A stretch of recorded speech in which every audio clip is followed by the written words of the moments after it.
Bonsoir Jean-Pierre Filiu. Bonsoir. On a l'impression que sous l'effet de souffle de ces terribles attentats de vendredi, les lignes diplomatiques sont peut-être en train de bouger un peu concernant la Syrie, le groupe Daesh qualifié de visage du mal par Barack Obama, François Hollande qui va rencontrer Barack Obama, le président américain, et Vladimir Poutine dans les prochains jours, John Kerry qui sera reçu à l'Élysée dès demain.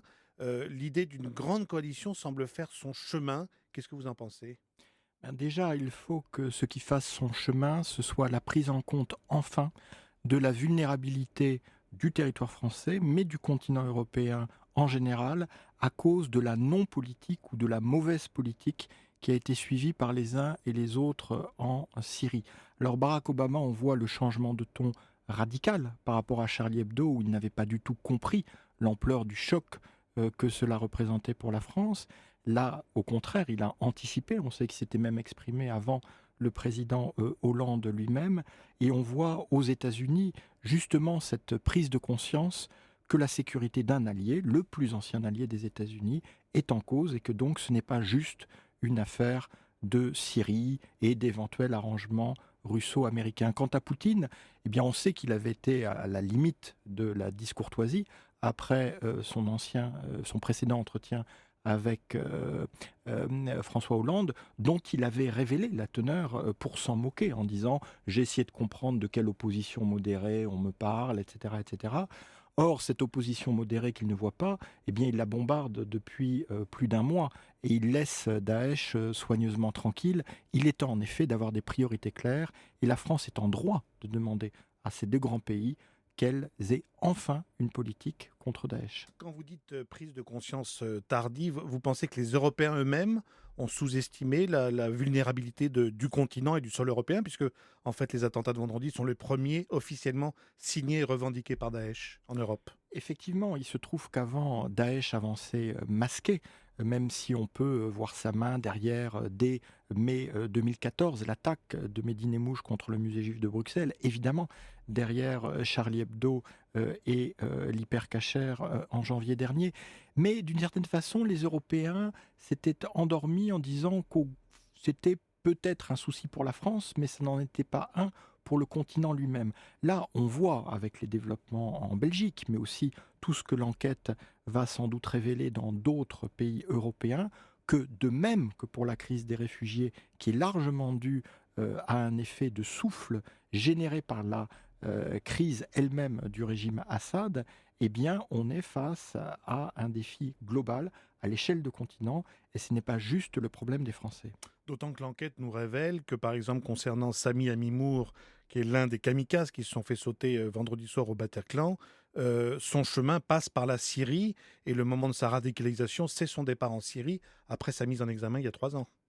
On a de toute façon, je l'ai martelé depuis des mois, une centralité syrienne, des donneurs d'ordre en Syrie, une Syrie comme lieu du basculement, lieu du passage à l'acte ou de la préparation du passage à l'acte terroriste.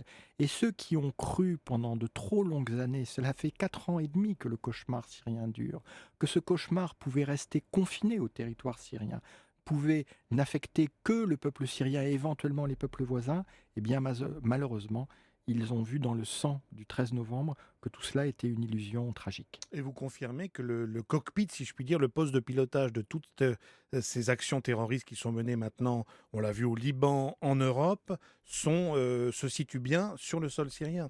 Oui, parce que c'est là qu'on a la direction et la planification terroriste. Et pour ce qui est de la France, on a des vétérans de ce qu'on appelait en 2004-2005 la filière des Buttes-Chaumont, donc un réseau qui envoyait des djihadistes français vers l'Irak qui toujours transitaient par la Syrie, qui avait déjà à ce moment-là noué une collaboration avec les services de Bachar el-Assad et avec les services de Saddam Hussein, dont on sait l'importance dans l'actuel Daesh. Et ce sont ces vétérans, si j'ose dire, Boubacar al-Hakim, Peter Sharif, d'autres, qui sont probablement à la manœuvre dans les drames qui ont ensanglanté notre pays. Alors j'en viens à l'une de vos spécialités, c'est-à-dire la psychologie, si on peut employer ce mot, de ces islamistes radicaux. Est-ce que vous pensez, Jean-Pierre Filiu, que l'intensification des frappes françaises, on l'a vu hier soir sur Raqqa, le fief de Daesh, la perspective éventuelle donc d'une grande coalition contre le groupe État islamique, est de nature à impressionner ou même à faire réagir les chefs djihadistes en Syrie? Il faut comprendre qu'ils vivent littéralement dans une réalité parallèle et qu'au fond, les impacts du reste du monde sont relatifs. Ils sont convaincus d'être l'avant-garde de la bataille de la fin des temps. Au regard d'une telle angoisse apocalyptique, tel bombardement ou telle initiative a peu de chances de les toucher. En revanche, ce qui est très important, c'est que nous reprenions l'initiative. Cela fait trop longtemps qu'ils ont cette initiative, qu'ils définissent le calendrier, qu'ils fixent l'agenda et les priorités. Il faut désormais non seulement évidemment que la peur change de camp, mais ça c'est un langage dont on sait qu'il peut parfois rester sans réalité. Il faut surtout que nous ayons l'initiative et que justement ce soit là-bas et non plus ici que se produisent les combats pour cette guerre, et j'endosse tout à fait le terme qui a été utilisé, dont je suis convaincu nous pouvons emporter la victoire, même dans des délais relativement courts, si enfin nous sommes soutenus par nos alliés comme nous devons l'être, et si enfin nous n'avons pas une Russie qui jette de l'huile sur le feu djihadiste qu'elle prétend combattre. Alors vous dites qu'ils vivent un peu dans une bulle ou sur, sur leur planète. Est-ce que ces ripostes, cette intensification des frappes, cette réponse guerrière organisée et peut-être structurée maintenant de l'Occident peut avoir au contraire un effet, je dirais, contre-productif, entre guillemets, d'excitation et d'incitation à aller plus loin dans leurs actions terroristes? Ce qui serait absolument contre-productif, ce serait l'engagement au sol. C'est quelque chose qu'il faut éviter à tout prix. Donc, il faut déterminer qui sont nos alliés au sol. Qui reste a priori exclu pour l'instant, d'ailleurs, hein, du côté des Américains et des Européens. Je rappelle que dans le débat français, on avait eu une poussée de fièvre au début de l'automne. On avait eu un sondage du journal du dimanche qui avait donné une majorité de Français favorables à cette hypothèse. Donc moi, je suis toujours partisan de combattre les mauvaises idées tant qu'elles ne sont pas devenues opérantes. Et celle-ci est une très mauvaise idée. Mais ça veut dire qu'il faut un partenaire au sol. On voit bien récemment une ville stratégique, la ville de Sinjar, qui se trouve à mi-chemin entre Raqqa en Syrie et Mossoul en Irak, donc les deux fiefs de Daesh, a été reprise par des forces kurdes irakiennes. Donc on voit bien qu'on peut avoir là un allié qui sont les Kurdes en Irak. Mais en Syrie, le seul allié possible, et d'ailleurs celui qui est tout à fait disponible, ce sont les révolutionnaires syriens qui sont arabes et sunnites, ce qui permettra d'éviter d'alimenter une guerre ethnique de type arabo-kurde, mais aussi une guerre chiite-sunnite du type de celle que le régime Assad et ses alliés iraniens et russes sont en train de mener, avec évidemment absolument pas de résultats concrets contre Daesh. Donc l'opposition qu'on appelle modérée au régime de Damas.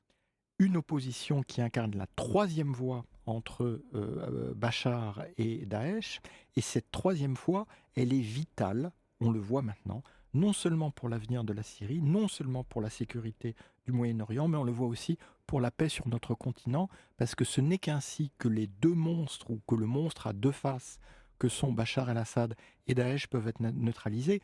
Je vous rappelle la jubilation, à peine masquée, avec laquelle Bachar el-Assad a accueilli la nouvelle des attentats, après avoir présenté rapidement ses condoléances, pour au fond dire ah bah, tout ça c'est bien fait pour vous, et c'est la faute du président que vous avez. On sait ce que ça signifie en termes non seulement de morale, mais de relations internationales. Jean-Pierre Philippe, vous avez employé tout à l'heure le mot agenda. Est-ce qu'à votre avis, il y a un agenda de Daesh, d'attaque graduelle en Europe? Il y a eu la semaine dernière Beyrouth, Istanbul, dit-on, évité de justesse, puis Paris. Est-ce qu'on peut imaginer qu'il y ait d'autres pays qui pourraient être ciblés dans les prochains jours et prochaines semaines?